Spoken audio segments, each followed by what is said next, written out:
바로 죄인에게 넘치는 하나님의 사랑입니다. 그래서 사실은 이 사도신경에서 오늘 말씀 해당 구절은 한 구절인데요. 바로 죄를 용서하여 주심입니다. 죄를 사하심을 믿사오며 라는 것인데요. 우리가 제가 말씀을 통해서 인간의 이 죄에 대해서는 참 말씀을 몇 번 드린 적이 있습니다. 그래서 오늘 말씀은 간단하게 또 죄의 어떤 그런 다른 측면에 대해 좀 말씀드리고, 그리고 어떻게 우리가 그 죄사함의 그 효과, 바로 하나님의 사랑까지 우리가 나아가서 그 안에 거할 수 있는지, 그래서 말씀을 드리고자 합니다. 그래서 바로 죄는 크게 이제 두 가지로 우리가 일반적으로 볼 수 있겠죠. 우리가 세상에서 짓는 죄들, 그러니까 바로 사회적인 죄들, 그죠?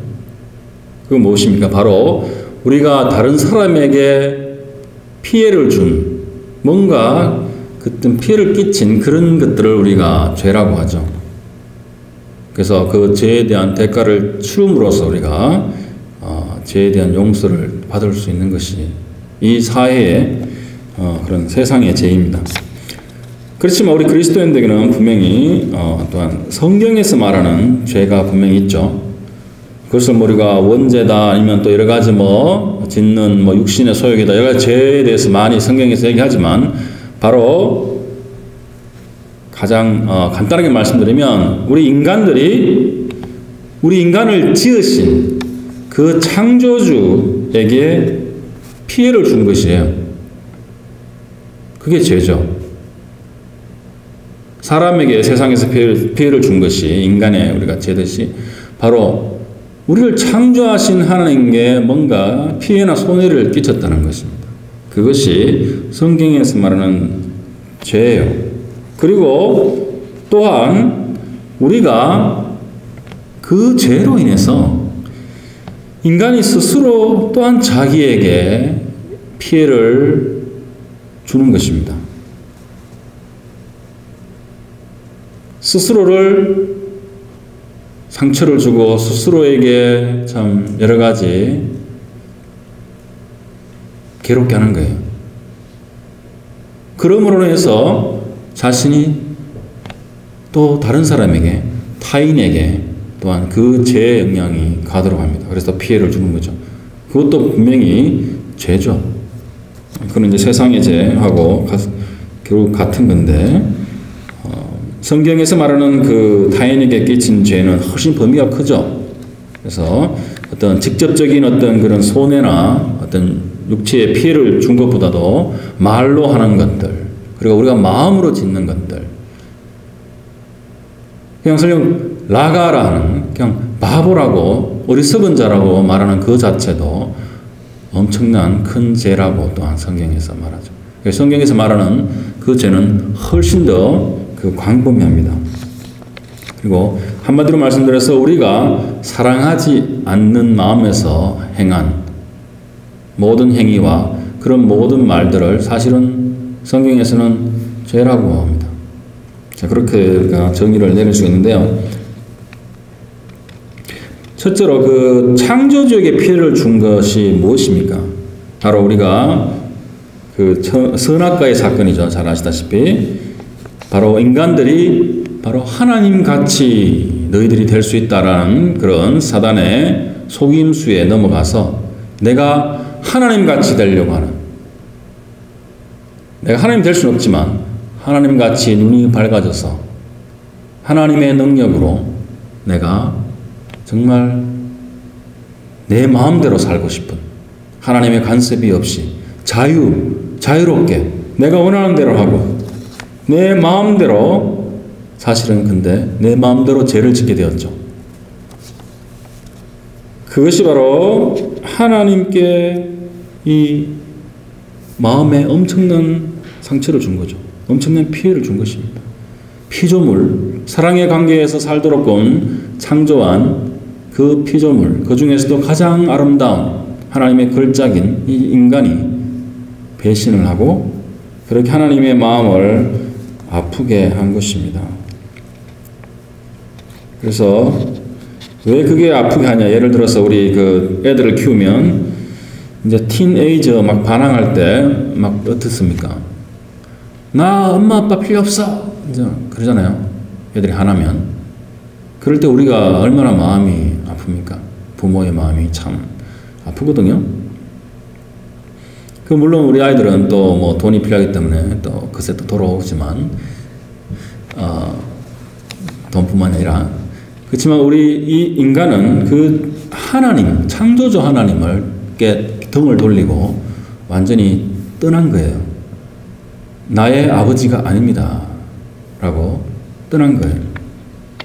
그만큼 하나님께는 큰 피해 그런 마음의 아픔을 준 것입니다.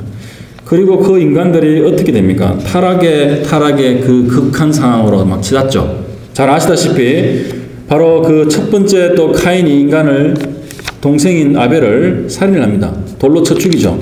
그리고 또한 바벨탑을 쌓고 그 다음에 또 소돔과 고모라에서 얼마나 그 악한 짓을 많이 합니까? 그런 타락의 그런 행동들을 많이 하죠. 그래서 하나님께서 또한 노아의 홍수에 또 그런 벌을 내리시고 참 여러 가지 또 역사를 새로 시작하시고 또 인간들이 죄를 짓고 끊임없이 반복된 어떤 그런 일이 벌어지고 있는 것입니다. 자, 그리고 두 번째로 인간이 스스로에게 스스로 자기에게 피해를 준다는 말씀은 어떤 말이냐면 인간은 정말 하나님을 닮은 그런 존재로 지으셨죠. 하나님의 어떤 그런 속성을 가진 하나님의 형상을 가진 그런 존재로 지었는데 그리고 하나님을 알고 믿고 또 신뢰하면서 하나님과 어떤 그 사랑의 깊은 관계를 유지하면서 그렇게 살도록 했죠. 그래서 바로 정말 내게 부족함이 없으리로다 하는 그런 마음으로 그런 정말 충만하고 넘치는 그런 삶을 우리가 다 살도록끔 하셨는데 정말 사랑하면서 그죠?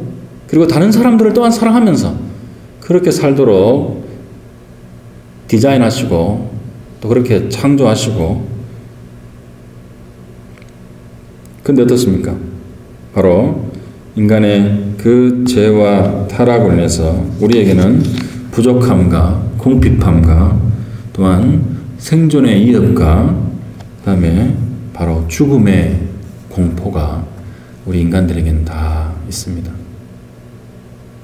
그리고 갈등과 경쟁이 항상 우리 인생 가운데 있죠. 이러한 것들이 우리 자신들을 계속해서 주눅들게 합니다. 계속 괴롭히고요.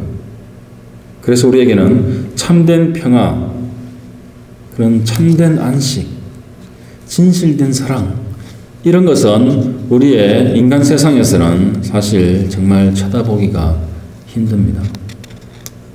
바로 부부 간에도 부모 자식 간에도 뭐 세상은 이루 말할 것도 없고 이웃 간에 직장에서 정말 그런 참된 그런 평화와 사랑은 찾아볼 수가 없습니다.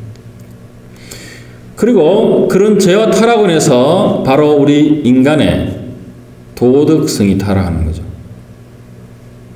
그 도덕성의 타락을 해서 우리의 양심마저도 무뎌지는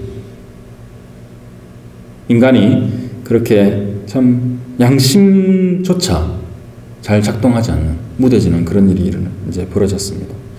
그러니까 이러한 인간들은 서로에게 상처를 주고받아요. 그래서 가장 상처를 많이 주고받는 곳이 어디입니까? 바로 가정이죠. 부부간에 가장 많은 상처를 주고받습니다. 이 세상을 보시면 잘 아시잖아요. 얼마나 많은 이혼하는 가정이 있습니까? 얼마나 깨어진 가정이 많습니까? 그리고 그 부모가 또한 자녀들에게 얼마나 큰 상처를 줍니까? 여기 계신 분들도 지금은 다 멀쩡하게 앉아 계시지만 다 죄 많은 부모들에게 많은 상처를 받고 자란 분들입니다. 또한 우리도 모르게 우리가 키우는 자식들에게 많은 그런 상처를 줬고 또 앞으로 키울 아이들에게도 분명히 줄 것입니다.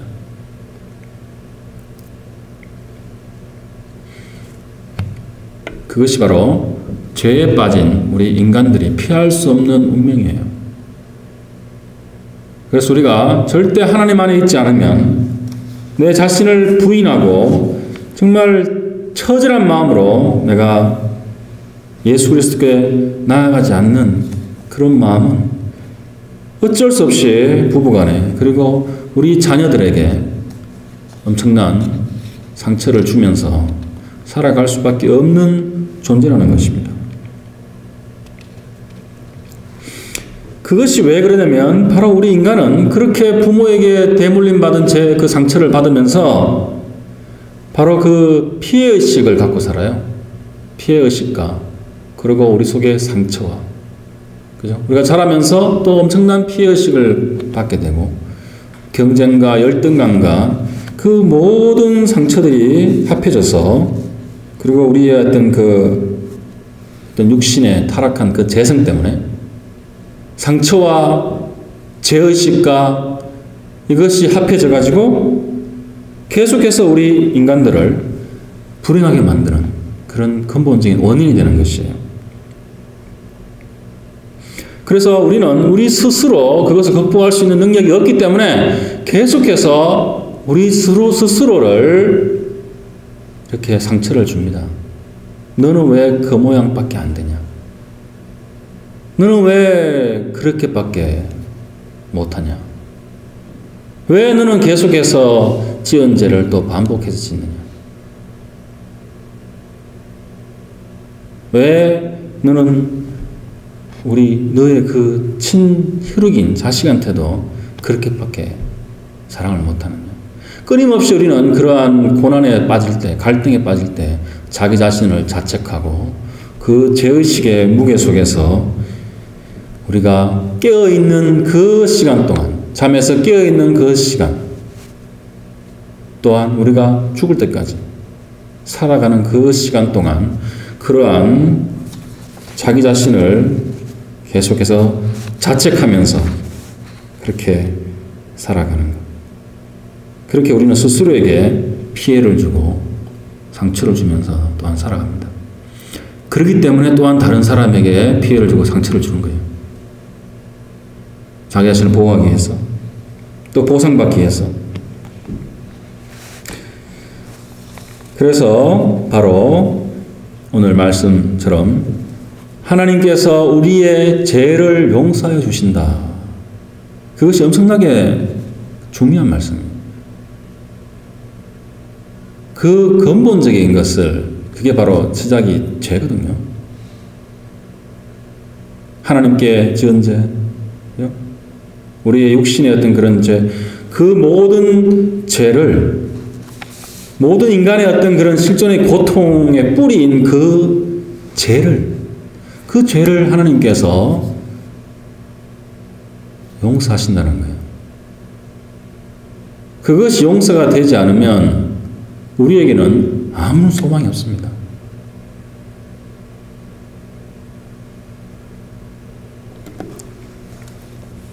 그래서 인간은 하나님께 용서를 받고 또한 자기 자신을 또한 용서하고 또 타인을, 나에게 피해를 끼친 사람이 있다면 또 기꺼이 용서하고 그렇게 타인과 자신을 있는 그대로, 있는 모습 그대로 받아들여야 되는 거예요.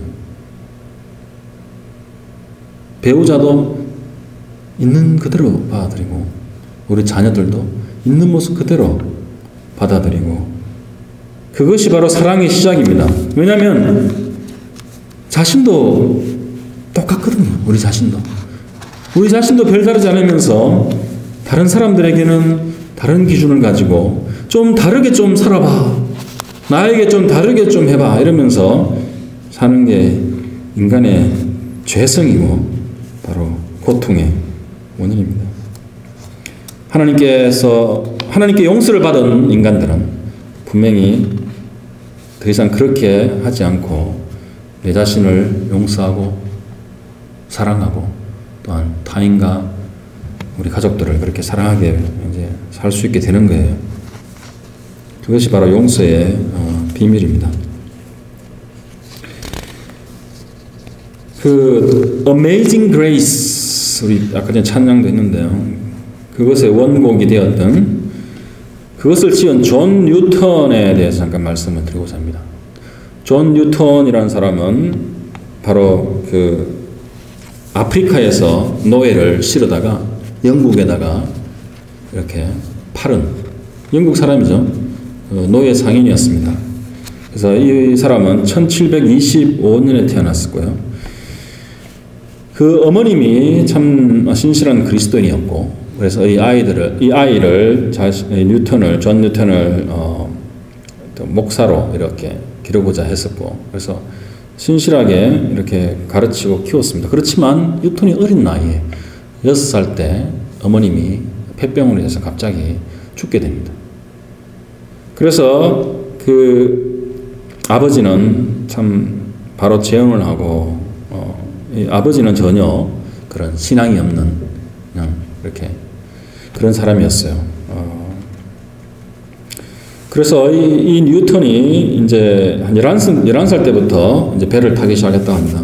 아버지를 따라서 그런 항해를 하기 시작했고, 그리고 그렇지만 존 뉴턴은 그 뱃사람들의 그 거친 삶과 어떤 그런 것을 또한 그런 제된 삶을 배우고 또 따라서 살고, 그렇지만 자신의 마음속에는 그 어머님이 심어줬던 그 어렴풋한 그 기억과 또 하나님의 그 은혜로 해서 계속해서 마음속에는 그런 갈등이 있었다고 자신이 나중에 고백을 했습니다.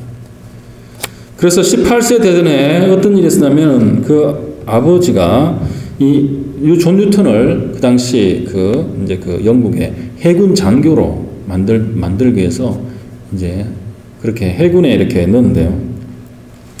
이 존 뉴턴이 이런 규칙적이고 이런 참 지루한 생활을 참지 못하고 탈영을 합니다. 탈영해서 잡혀서 이제 그 범인으로 잡힌 거죠. 그래서 체포가 되고 또 옷을 벗겨진 상태로 엄청난 매를 맞고 그런 직위도 없어지고, 심지어는 아프리카로 가는 그 노예 상선에 실려서 그냥 팔려서 가게 되었답니다. 그래서 이 존 뉴턴이 아프리카 해안으로까지 가서 노예가 되었어요. 그래서 노예 생활을 15개월 동안 했다고 합니다. 그래서 그때 겪었던 엄청난 그런 정신적인 어떤 그런 고통과 또한 육신의 어떤 그런 약함, 병이 오랫동안 존 뉴턴을 괴롭혔다고 합니다. 그래서 정말 또 그 아프리카 그 해안에서 지나가는 배에 발견이 되어서 참 기적적으로 구출이 됩니다. 15개월 만에 구출이 되고, 그 구출해 준 그 배가 바로 또 여러 가지 상선인데 여러 가지 무역을 하면서 또 노예 무역을 하는 그런 배였어요. 그 다음에 이제 계속 이 존 뉴턴이 계속 23세까지 23세까지 계속 그런 노예 상인으로 인생을 삽니다. 그러다가 드디어 하나님의 때가 이르고 노예 무역을 다 끝내고 이제 고향으로 돌아가는 그 길에 그 바다에서 큰 폭풍우가 몰아치죠. 그래서 파산 직전까지 가게 됩니다. 그래서 이 존 뉴턴이 너무나 다급해서 적시 무릎을 꿇고 하나님께 기도를 했습니다.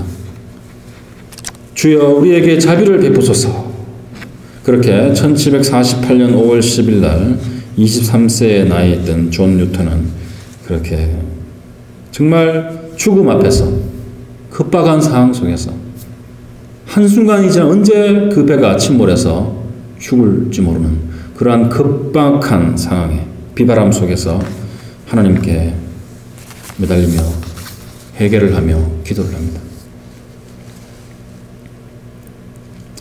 그래서 그 나중에 그것을 해고하면서 그날에 주님께서는 기고만장했던 나를 끌어내리시고 깊은 물 속에서 나를 구원하셨도다라고 했습니다. 그래서 한동안 그래서 노예선의 일을 계속했어요. 노예선의 선장으로서 일을 했지만 그 전에 그 타락하고 무자비하던 모습의 노예선 선장이 아니라 참 노예들을 인간적으로 이렇게 대해주면서 일을 하다가 결국은 영국에서 이 뉴턴은 신학 공부를 하고 이제 그 목사가 됩니다. 그 이후에 지었던 그 바로 찬송이 Amazing Grace 그 찬송입니다. 바로 우리 말 제목으로는 나 같은 죄인 살리신이죠. 그래서 가장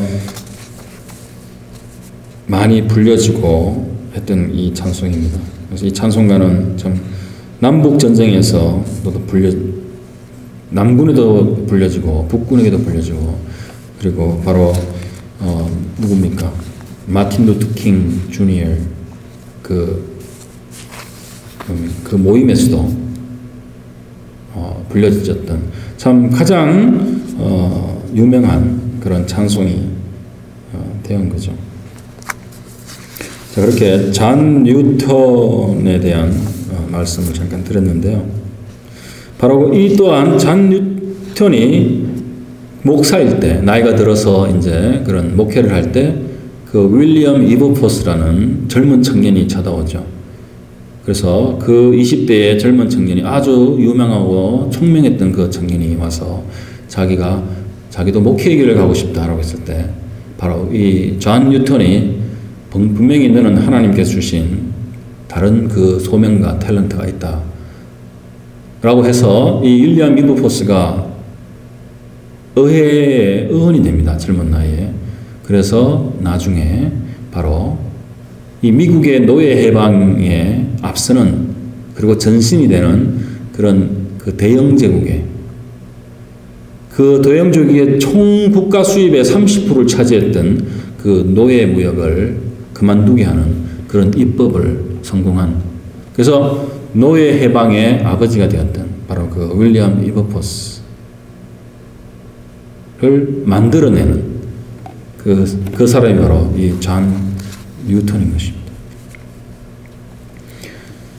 자, 이렇게 참 타락한 삶을 살고 참 인간을 팔아서 노예로 팔고 이익을 챙기고 그렇게 했던 참 존 뉴턴을 회심시키고 또 그 사람을 통해서 윌리엄 이버포스라는 사람을 통해서 전 모든 노예를 해방시켰던 그런 일을 이루신 바로 하나님의 그 용서하심에서 시작된 거죠. 바로 그 용서하심은 바로 우리가 오늘 말씀 읽었듯이 예수 그리스도가 바로 모든 사람을 위해서 십자가에 죽으신 것으로 인해서 비로소 가능해진 것입니다. 고린도후서 5장 21절 말씀 하나님이 죄를 알지도 못하신 이를 우리를 대신하여 죄로 삼으신 것은 우리로 하여금 그 안에서 하나님의 의가 되게 하려 하심이라 라는 말씀이죠. 바로 우리가 하나님의 의가 되도록 우리를 만드신다는 거예요. 바로 창조주 그 하나님의 그 거룩하신 그 완벽하신 그 하나님의 의가 되게 하신다는 거예요. 우리를. 그것은 바로 엄청난 축복입니다. 그래서 바로 마틴 루터가 이렇게 말했죠.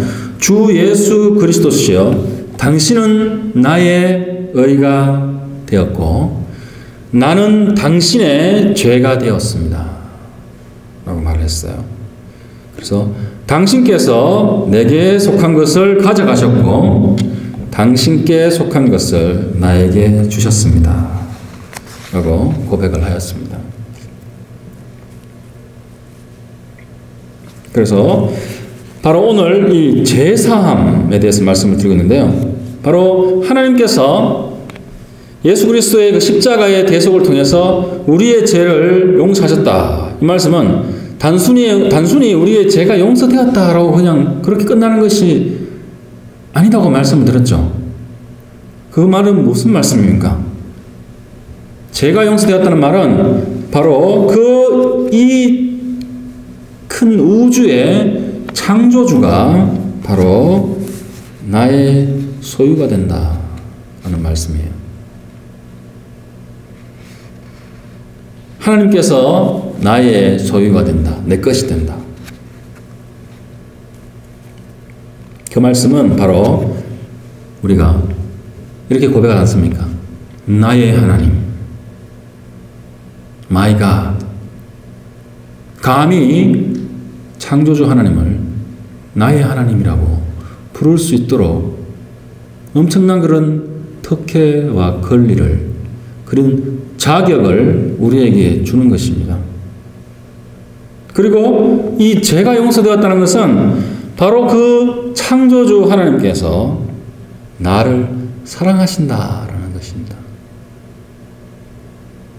용서의 그 결과, 그 효과는 바로 하나님께서 나를 사랑하신다라는 그런 의미라는 것이에요.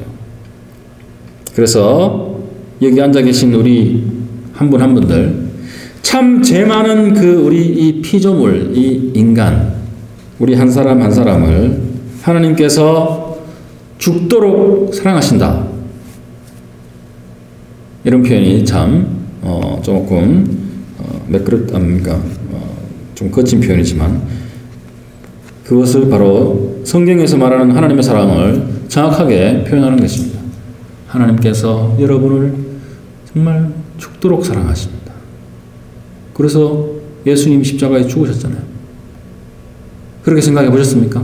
하나님이 나를 정말 죽도록 사랑하신다. 우리 부모님이 우리를 정말 죽도록 사랑하시죠. 물론 인간의 한계가 있어서 그렇게 다 못하시지만 하나님께서 그렇게 사랑하시는 거예요. 그리고 그래서 우리와 하나님의 그 관계를 바로 사랑의 관계로 만들어 가신다라는 것입니다. 자, 그래서 적용으로 제가 한 가지 질문을 드리겠어요. 자, 여러분들은 그런 하나님을 얼마나 사랑하십니까?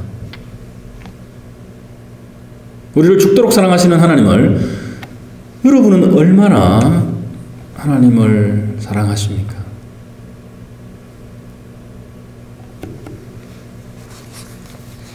이것이 오늘 말씀의 핵심이에요. 참 아이러니한 것 한 가지를 말씀드리면 하나님은 사실 우리가 필요 없어요.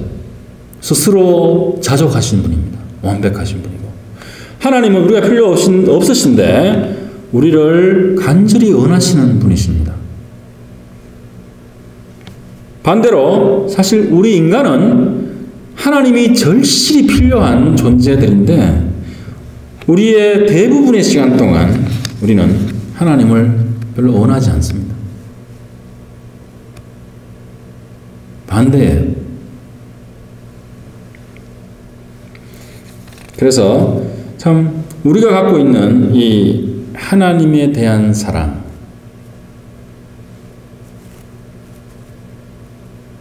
거의 우리는 그냥 이론적인 그런 사랑을 갖고 있어요. 우리 머리로 이해하는 사랑. 하나님은 사랑이시지. 이 하나님의 사랑은 우리가 경험해야 되는 것입니다. 경험적인 사랑이 되어야 돼요.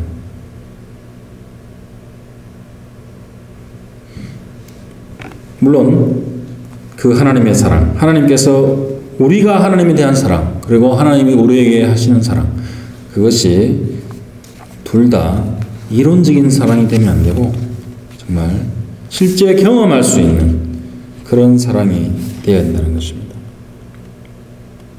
자, 그러려면 어떻게 해야 되죠?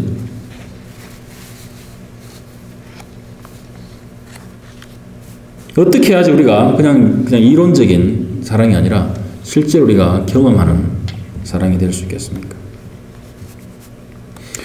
제가 세 가지로 말씀드리겠는데요. 첫째는 고난 속에서 우리가 하나님을 만나야 된다는 거죠. 바로 정말 존 뉴턴과 같이 그런 참 거친 삶 속에서 인생의 어떤 그런 참 메마름 속에서 그리고 노예를 잡아다가 파는 그러한 자신의 어떤 그런 직업 속에서 바로 노예를 파는 것이 아니라 자기 자신이 바로 노예였다는 또 죄의 노예였다는 것을 발견하고 정말 우리 모두 다 이 인생이라는 그 고통의 바다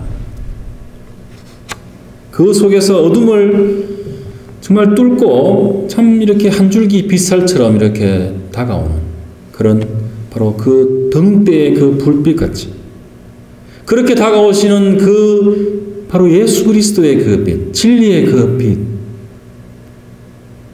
그것을 해서 우리가 하나님을 만나야 된다는 거죠. 그는 고난 가운데 고난의 바다 위에서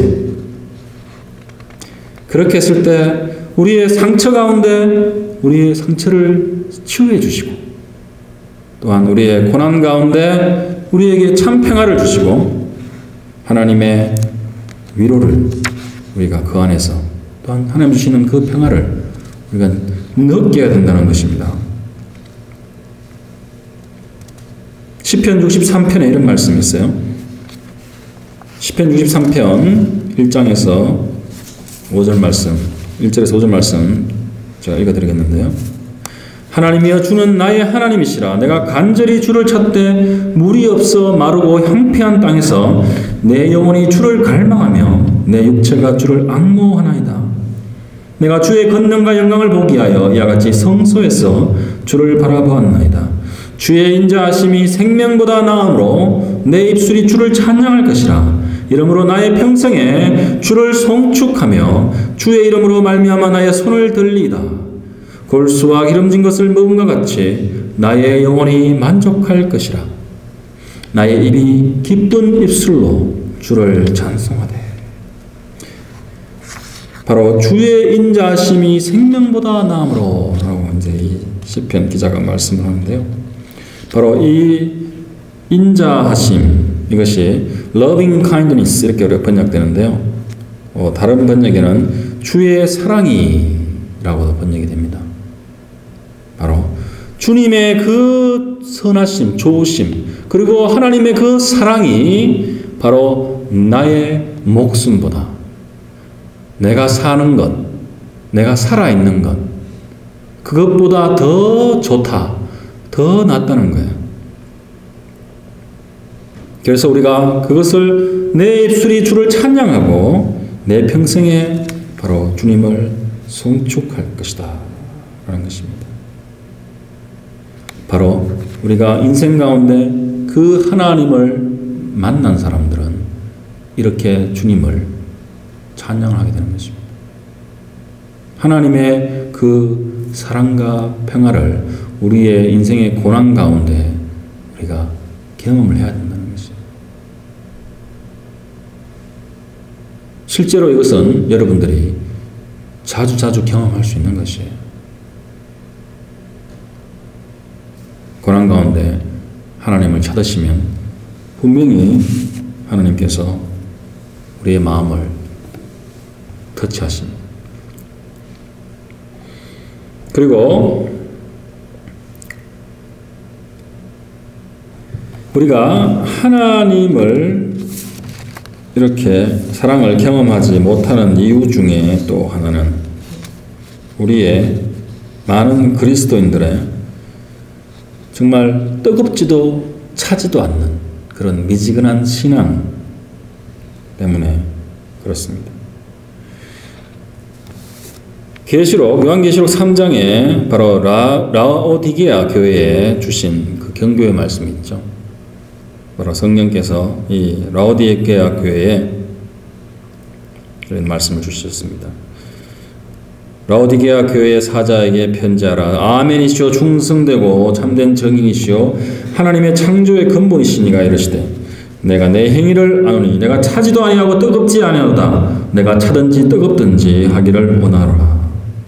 내가 이같이 미지근하여 뜨겁지도 아니하고 차지도 아니하니 내 입에서 너를 토하여 버리리라.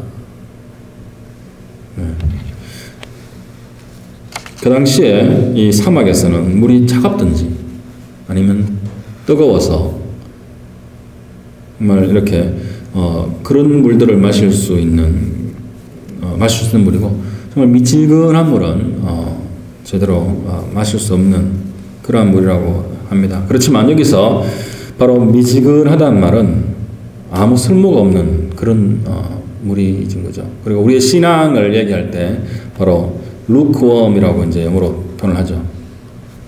그런 미지근한 신앙.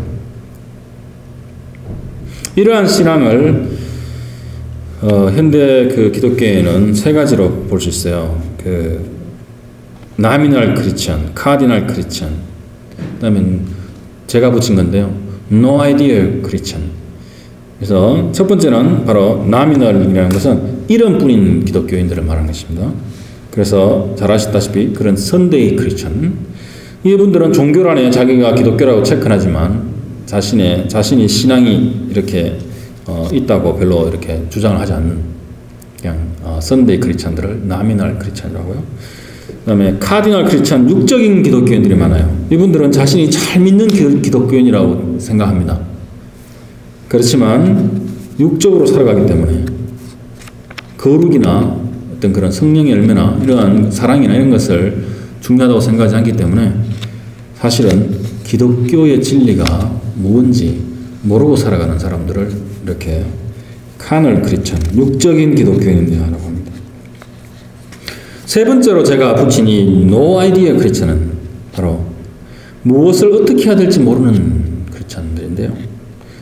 비교적 잘 믿고 그리고 기독교가 어떤 것인지 교리적으로 잘 아는데 참 어떻게 살아야 될지, 오늘 이 주제 말씀인 하나님을 어떻게 사랑해야 될지 잘 모르는, 그래서 또한 메마르고 공허한 삶을 살게 되는 그러한 이렇게 구분을 짓자면 이렇게 부류로 나눌 수 있을 것 같아요.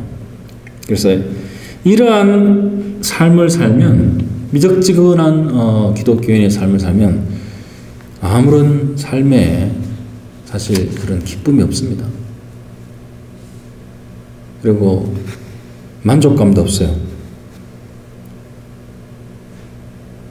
종교의 틀에 갇혀있는 종교인의 생활을 하면, 여러분 오늘 주일이고 교회에 나와서 또 예배에 나오신 것은 너무나 잘하신 거고 중요한 것입니다. 하나님께 예배자로 선다는 것은 엄청난 축복임을 제가 말씀을 드렸죠. 그렇지만 이것이 전부라면 여러분들은 아주 불쌍한 사람들입니다.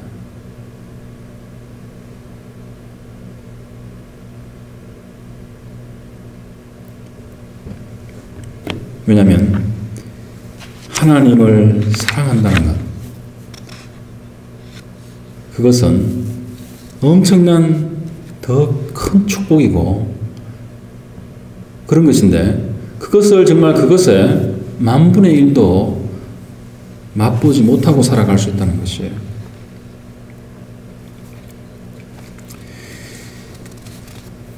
제가 최근에 읽은 책 중에 그 프란시스 첸이라는 목사님이 쓴 Crazy Love라는 책이 있습니다.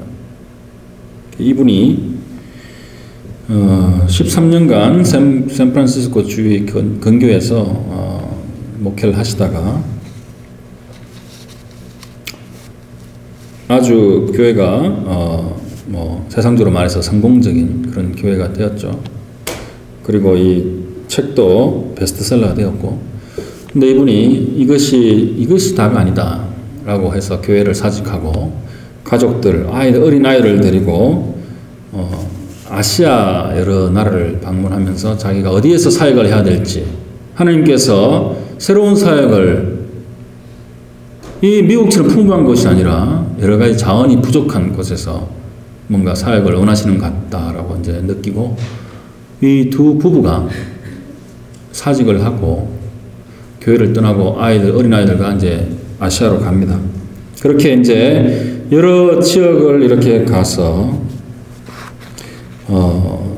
인도의 그 그리스도인들을 만나죠. 그 다음에 중국 또 지하교회에 있는 그런 그리스도인들과 리더들을 만났습니다. 이 정확히 몇 년 된지 모르겠지만 그렇게 오래된 일이 아니에요. 그래서 그 인도와 그 중국에 있는 그 그리스도인들이 거기에서 그리스도인이라는 것은 자기의 모든 것을 포기한 사람들입니다. 그래서 특히 인도에서 예수를 믿는다는 것은 꼭 그 2000년 전에 유대인들 사이에서 출교당한 것과 똑같은, 제가 지난번에 그 출교라는 것에서 말씀드렸죠. 그래서 직장을 잃을 수도 있고, 그리고 그 공동체에서도 쫓겨나고, 부모와 자식 간의 어떤 그런 관계도 잃을 수 있고, 그리고 여러 가지 불이익과 심지어는 박해도 받고, 때로는 육체적인 어떤 그런 직접적인 박해, 매를 맞거나 죽임까지 당하는 그런 것까지 감수를 해야 되는 그러한 지역에 있는 그런 인도 그리스도인들이었다고 합니다. 중국에도 마찬가지고요. 그러한 사람들은 이 미국이나 아니면 한국에 있는 교회처럼 그렇게 예수를 믿질 않죠. 그래서 이 프란시스 첸이라는 목사님이 그분들이 이제 미국에 있는 교회들은 어떤가라고 질문을 해서, 그리스도인들은 어떤가라고 이제 질문해서 이분은 진지하게 얘기를 했대요. 우리 미국에 있는 그리스도인들은 건물이 좀 더 마음에 든 곳이 있으면 그 건물이 마음에 드는 교회로 옮겨가거나, 또는 뭐 교회의 분위기가 좋고 음악이 좋거나 이렇게 찬양이 좋으면 또 가기도 하고, 또 여러 가지 이제 그런 모임이나 아니면 그런 걸 봐서 분위기나 등등 해서 이제 교회를 정하거나 옮겨 다니기나, 뭐 이렇게 일반적인 미국이나 한국의 그런 그리스도인들의 삶에 대해서 이제 소개를 했더니만 그 사람들이 다 끌끌끌 그러고 다 웃더래요. 그래서 이분이 그 인도와 중국을 가기 전에는 이것이 당연히 정상적인 교회라고 생각을 했는데, 그분들을 만난 다음에는 이 미국에 있는 이 교회 그리고 기독교인들이 영어로 이제 표현하자면 weird, 이상한, 우리가 이상한 기독교인들이다.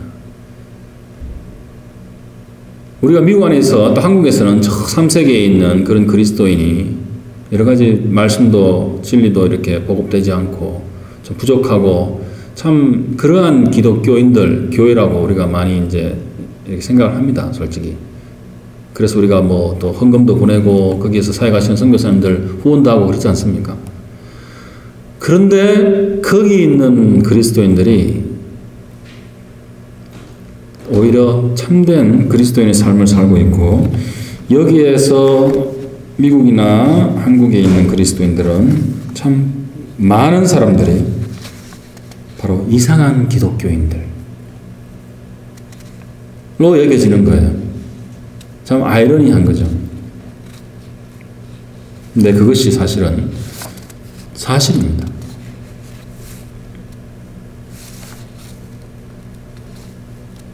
자,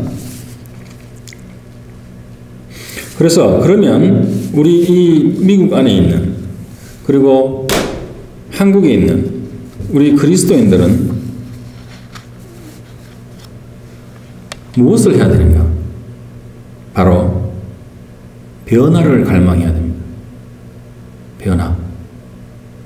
바로 신앙의 열매, 바로 성령의 열매를 우리가 갈망을 해야 됩니다.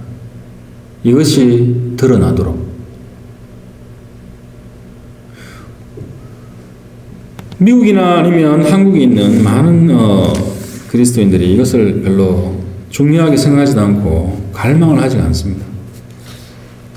그냥 내 삶에서 어떤 그런 축복, 건강, 그리고 교회 잘 섬기고 우리 교회 잘 유지되거나 성장하고 우리 자녀들 잘 크고 그거지 그리스도인으로서 내가 어떻게 변화되어야 되는가, 내 인격이나 내 성격, 품격 이게 어떻게 바뀌어야 되는가. 내가 변하지 않는 것은 그것은 그리스도인이 아닙니다. 변하지 않는 신앙은 죽은 신앙이고 죽은 신앙은 죽은 믿음이고 죽은 믿음을 가진 사람은 그리스도인이 아닙니다. 그래서 변화를 갈망해야 돼요. 물론 우리가 신앙의 어떤 그런 도달한 그 성숙도의 단계에 따라 다 다르지만 첫 번째는 해결을 진정한 해결을 해야 되고요. 영어로는 repent인데 이것이 원어적인 의미는 turn이라고 합니다. turn. 우리가 방향을 돌리는 것. turn right, turn left 하잖아요. 방향을 바꾸는 것. 이 말은 우리가 가던 길을 바꾸는 거예요. 살아오던 그 방향, 삶의 길을 계속 그 길로 계속해 직진해서 사는 것이 아니라 turn. 이때까지 내가 살아왔던 그 방향으로 살지 않고 다른 길로, 바로 예수 그리스도의 그 길로, 내가 길이요 진리요 생명이 한 그 길로 내가 턴한다는 것은 결국 내 마음을 바꾸는 것입니다. 내 마음의 목표와 기준을 바꾸는 것이 삶의 기준을. 그리고 회개와 더불어 바로 하나님의 사랑, 그것을 우리가 깨달아야 되는 거예요. 바로 십자가의 독생자 예수를 아낌없이 내어주신 그 하나님의 그 크신 사랑을 내가 깨달아야 되는 거예요.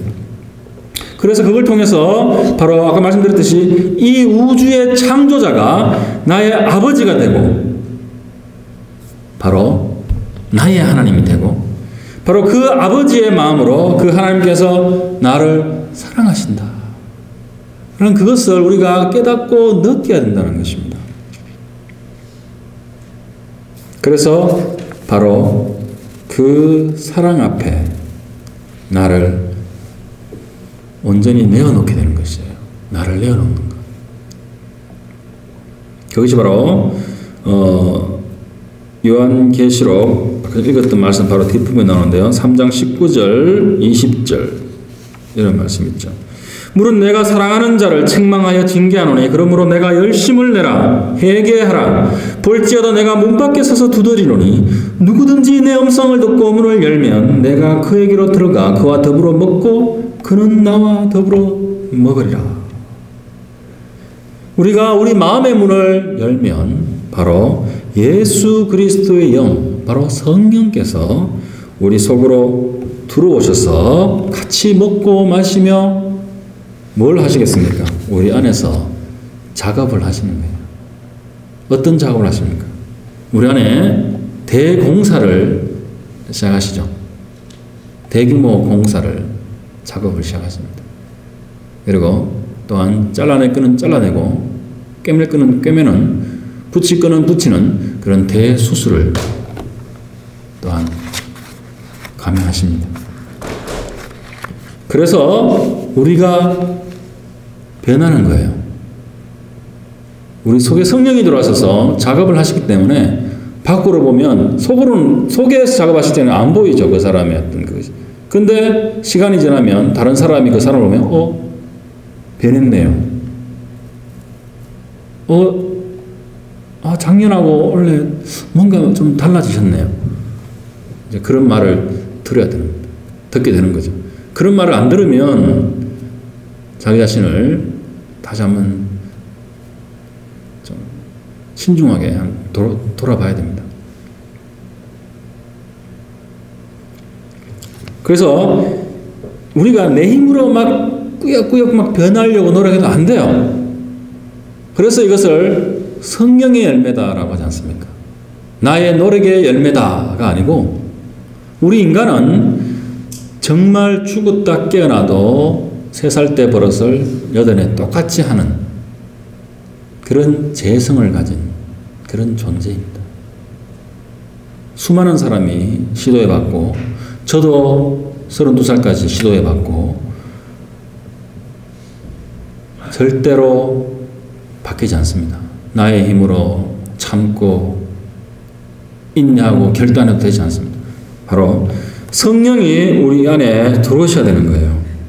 또한 그렇지만 성령이 일방적으로 우리 로봇처럼 안에서 막 조종하시는 게 절대 아닙니다. 성령은 강제적으로 변화시키지 않습니다. 바로 우리가 우리의 육신과 우리의 육신의 욕구, 육신의 소욕이라 그러죠. 그러니까 우리가 또한 싸우려는 의지를 갖고 있어야 돼요. 분명히. 그리고 우리 항상 깨어 있어야 돼요. 티미하게 이렇게 멍하게 있으면 성령께서 역사를 못 하시죠. 우리가 깨어 있어서 말씀을 읽고 또 기도하고 우리의 재성과 싸우고 근데 나 혼자 하는 것이 아니라 우리 속에 있는 성령께서 도우셔서 하나님의 능력으로 우리가 변화가 일어나기 시작하는 거예요. 그래서 아까도 말씀드렸듯이 그 변화를 우리가 갈망을 하고 하나님께서 주시는 그 진정한 자유, 죄의 노예였던 내가 자유롭게 되는 것. 내가 화내고 싶을 때 화를 안 낼 수 있는 자유, 그 능력, 바로 성령께서 주시는 그 평화, 이것을 갈망을 하고 하나님의 사랑을 정말 내가 사랑하는 또한 존재가 되기를 갈망을 하고 그러면서 우리를 변화시키고 그런 가운데 바로 그 변화 가운데 하나님을 우리가 또한 경험할 수 있는 것입니다.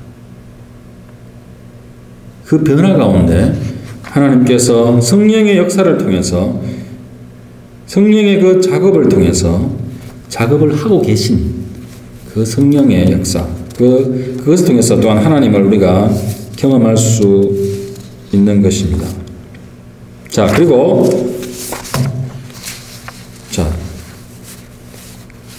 큰 두 번째로 우리가 기도를 해야 돼요. 기도를 통해서 하나님께 이 갈급한 마음을 가지고 나아가야 되는 것입니다. 형식적인 기도 또는 의무적인 기도는 별로 도움이 안 됩니다. 정말 하나님께 우리가 마음을 완전히 열고 갈급한 그 심장을 들고 하나님께 나아가야 되는 거예요. 그래서 내 이 가난하고 메마른 심령을 채워주시기를 하면서 우리가 나가야 되는 거예요. 그런 교회에서 그냥 같이 하는 기도 아니면 의무적인 시간에 짜여진 기도나 그런 것은 어떻게 표현할 수 있냐면요.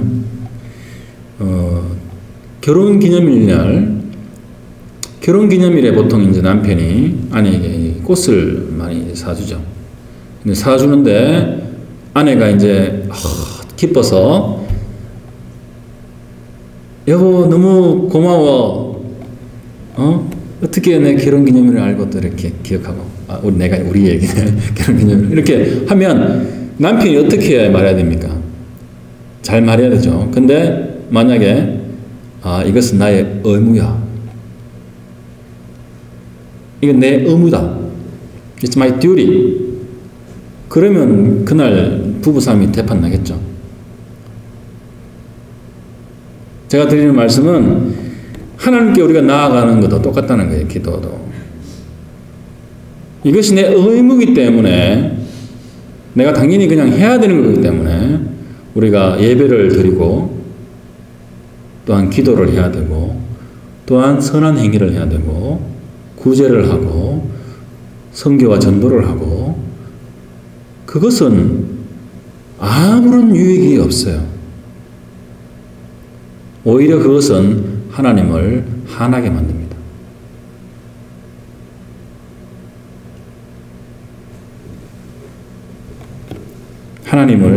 하나님의 사랑을 전혀 경험할 수 없게 만드는 것입니다.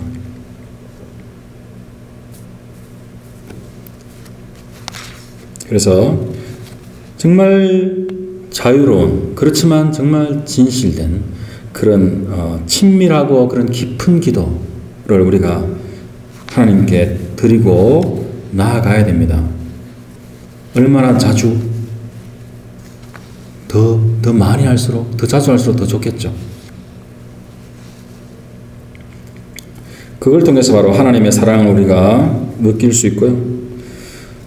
사실 더 많은 기도를 하게 되면 더 많이 우리가 기도를 하게 되고요. 더 원하게 되고, 그렇게 되면 더 많이 하나님의 사랑을 느낄 수 있는 것입니다. 일주일 내도록 그러한 진솔한 기도를 한 번도 하지 않으면 하나님의 사랑을 전혀 느낄 수 없는 게 당연한 거 아닙니까?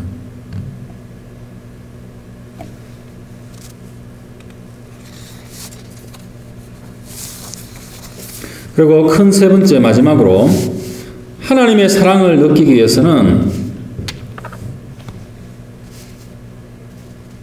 그리스도의 이 복음을 전해야 됩니다.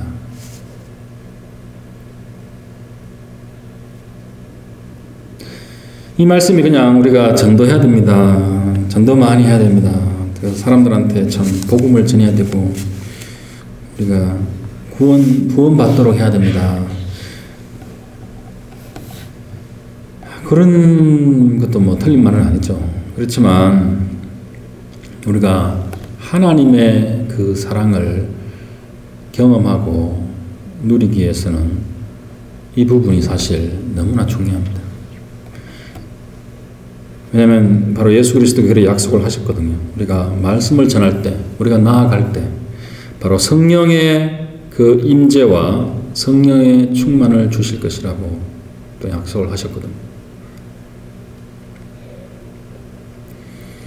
참 많은 사람들에게 제가 전도를 하거나 이렇게 할 때 또한 이렇게 선교지에서 이렇게 말씀을 전할 때 참 뜻밖의 그 성령께서 역사하시고 또한 내 이 마음속에 그 하나님의 기쁨으로 이렇게 차오르는 그것을 우리가 경험할 수 있는 거예요. 그냥 막 억지로 그냥 교회 살아 그러니까 막 시켜서 전도 나가고 막 그거 두려워하고 머뭇거리고 그런 차원이 아니고요. 바로 우리가 하나님의 사랑을 다른 사람들에게 전할 때 바로 그 하나님의 사랑이 우리에게 넘치고 또한 진리의 말씀을 전할 때 바로 그 진리의 영, 성경에서 바로 성령이라고 하죠. 그 성령 하나님께서 우리 가운데 동시에 충만해지는 것입니다. 그래서 우리가 우리의 시간을 내서 그렇게 해야 되고요. 또한 우리의 그 사랑의 마음을 담아서 그렇게 해야 되는 것입니다. 물론 그냥 해야 된다라고 하면 참 쉽지 않죠. 그래서 제가 지난주 설교 때 교회의 비전을 말씀드리면서 바로 하나님을 경험하는 삶, 우리 교회의 성도분들이 하나님을 삶 속에서 경험하는 삶, 그리고 또 우리 공동체로서 하나님의 교회, 하나님의 천국을 경험하는 교회,